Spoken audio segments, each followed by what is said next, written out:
Welcome back to Teen Reads, and our discussion this month has to do with detective mysteries.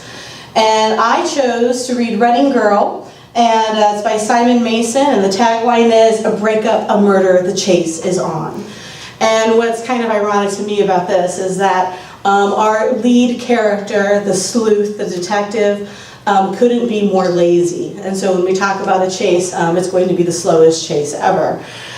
He has the highest IQ at his school. This book takes place in England. It's a British writer.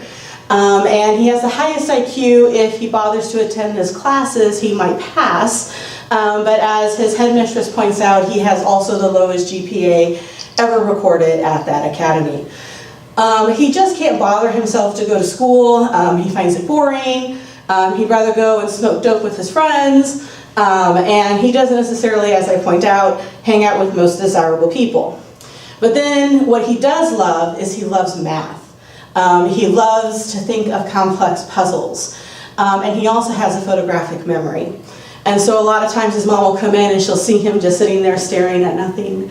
And she's like, "What are you doing?" And he says, "Homework." And she's like, "There's nothing in front of you." And he's like, "But I'm still doing it." He is just that brilliant. And so he adores puzzles, and his friends actually call him Sherlock. They love trying to give him puzzles to stump him, but he ends up solving them within 2 minutes. And so what ends up happening in this book right off the bat is a girl that he dated for 4 weeks is found dead. And he knows immediately, based upon the circumstances, that there is something wrong with the way the police investigation is going, and that they're asking the wrong questions. There's 2 reasons that he knows this. One, he knows this girl. And the jogging shoes that they described that she was found in don't match her outfit. And this girl is all about matching. And these shoes are butt ugly, and there is no way that she would be caught alive or dead in them. And he knows that there is something wrong immediately. Secondly, his uncle is the head forensics officer in this district. And so he does know something about procedure.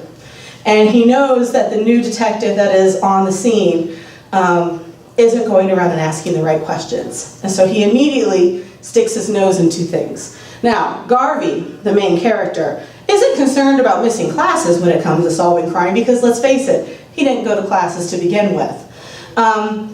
He is a likable character. He gets along with everybody. He's handsome. He knows people throughout the community because, let's face it, he's hanging out in the community more than he is in school. And so he is poking his nose in and pissing off the inspector every chance he gets. When the inspector threatens to throw him into correctional facilities, he says, "I don't care, bring it on." There's not much to do for the inspector, but the fact is that he needs Garvey. And what's great about this book is there are several red herrings. And if you don't know what a red herring is, it's when the author throws out an idea, a plausible idea, of who has done it.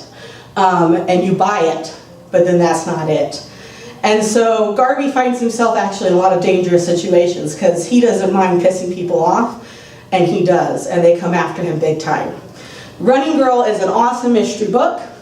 The things that you want to ask yourself when you're reading a good mystery, and I hope you guys did this month, is you want to ask yourself about the sleuth, the detective who's solving it. You want to ask yourself about the victim, and you want to ask yourself about the culprit.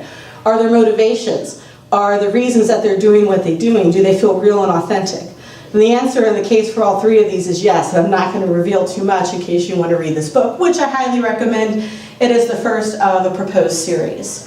The second thing you want to ask is, do you guess who does the crime? I will say in this book, I had a glimmer of who I thought did the crime. And I've read a lot of mysteries, and so it's not a surprise. But this book did throw me a bit.